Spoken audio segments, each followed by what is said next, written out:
بسم اللہ الرحمن الرحیم۔ جانوروں کی جفتی کرانے پر اجرت لینا کیسا ہے؟ نر جانور اور مادہ جانور کی ملاقات کو، میٹنگ کو جفتی کہتے ہیں۔ اس پر پیسے لینے کا شریعت اور دین کی روشنی میں کیا حکم ہے؟ 3 پوائنٹ آپ کے سامنے رکھنے ہیں۔ ایک ہے جانوروں کا فطری ملاپ، اس پر پیسے لے سکتے ہیں یا نہیں، یا پیسے لینے کی غرض سے ان کے فطری ملاپ کو روک سکتے ہیں یا نہیں۔ دوسرا پوائنٹ اور دوسری بات ہے کہ جانوروں کے ملاپ پر پہلے سے اجرت یا پیسے متعین کر لینا، اس کا کیا حکم ہے؟ شریعت نے اجازت دی ہے یا نہیں؟ اگر اجازت دی ہے تو کس طرح کی اجازت ہے، اور منع ہے تو اس کی وجہ کیا ہے؟ جو لوگ جانور اور مویشی پالتے ہیں ان کو علم ہے کہ جانوروں کے ریوڑ جنگل میں چرتے پھرتے ہیں، وہاں ان کا فطری طور پر ملاپ ہوتا رہتا ہے۔ اس فطری ملاپ پر نہ کوئی اجرت طے کی جا سکتی ہے، اور نہ اجرت اور پیسے لینے کی غرض سے ان کو آپس میں ملنے سے روکنا اور منع کرنا یہ جائز ہے، روا ہے۔ صحیح مسلم شریف کی روایت ہے، اللہ کے حبیب صلی اللہ علیہ وسلم نے بیان فرمایا کہ مادہ جانوروں کا حق ہے کہ نر جانور ان سے ملاپ کریں۔ یہ حدیث بتاتی ہے کہ فطری طور پر جانوروں کو ملاپ سے نہیں روکا جا سکتا ہے، اور نہ اس پر کوئی پیسے لیے جا سکتے ہیں۔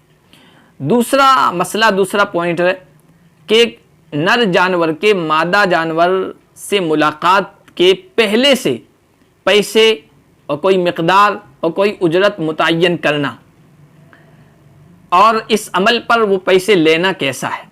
تو دیکھیے، شریعت نے اس سے صاف طور پر منع فرمایا ہے۔ بخاری شریف کی روایت ہے، ابن عمر رضی اللہ تعالیٰ عنہ فرماتے ہیں، اللہ کے نبی صلی اللہ علیہ وسلم سے عصب الفحل کے بارے میں پوچھا گیا تو آپ صلی اللہ علیہ وسلم نے اس سے منع فرمایا۔ دوسری روایت میں نہانا عن ضراب الفحل، اس کا مطلب بھی وہی ہے کہ اس عمل پر اجرت سے آپ صلی اللہ علیہ وسلم نے منع فرمایا ہے۔ لیکن ترمذی کی ایک اور روایت ہے، قبیلہ کلاب کا ایک آدمی آیا، اللہ کے نبی صلی اللہ علیہ وسلم سے پوچھا کہ جانوروں کی میٹنگ پر اجرت لینا کیسا ہے؟ اللہ کے نبی صلی اللہ علیہ وسلم نے منع فرمایا۔ پھر اس نے دوسرا سوال کیا کہ انا نطرق الفحل فنکرم، یا رسول اللہ ہمارے پاس نر جانور ہے، ہم کو بلایا جاتا ہے جن کے پاس مادہ جانور ہیں ان سے ملاپ کروانے کے لیے، ہم اجرت پہلے سے طے نہیں کرتے ہیں، لیکن اس عمل کے بعد مادہ جانور والا، بھینس، گائے، بکری، اونٹنی والا اکرام کے طور پر، ہدیے تحفے کے طور پر ہمیں کچھ پیسے دیتا ہے، پھر اس کا کیا حکم ہے؟ فرخص له فی الکرامہ، تو اللہ کے نبی صلی اللہ علیہ وسلم نے اس اکرام کی اس کو اجازت دی، اس طرح لینے کی اجازت دے دی۔ اس سے معلوم ہوا کہ اس عمل پر پہلے سے کوئی اجرت، کوئی پیسے متعین کرنا یہ تو درست نہیں ہے، شریعت اس کی اجازت نہیں دیتی ہے۔ لیکن اگر مادہ جانور والا اس عمل کے بعد تحفے کے طور پر کچھ دے دیتا ہے، یا جانور والے کی دعوت کر دیتا ہے، اسے اس کا اکرام کر لیتا ہے، اس کی عزت کرتا ہے کسی طریقے سے، تو یہ درست ہے، شریعت نے اس کی رخصت دی ہے، اس کی اجازت دی ہے۔ اب شریعت نے اس عمل پر پہلے سے طے شدہ اجرت سے منع کیوں کیا ہے؟ فقہاء کرام نے اس کی وجہ یہ لکھی ہے کہ جس چیز کی اجرت، جس چیز کے پیسے دیے جا رہے ہیں، اس کی نہ مقدار کا تعین ہوتا ہے اور نہ اس کی فراہمی یقینی ہوتی ہے۔ یعنی مادہ منویہ، نر جانور کا جو پانی جس سے بچہ ٹھہرتا ہے، اس کی کتنی مقدار ہوگی؟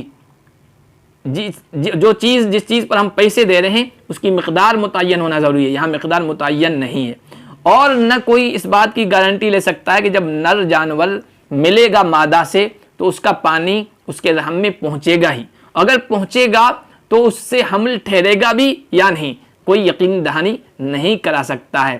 تو ایک غیر معلوم اور غیر یقینی چیز کی اجرت لینا ہے جس سے اسلام نے منع کیا ہے۔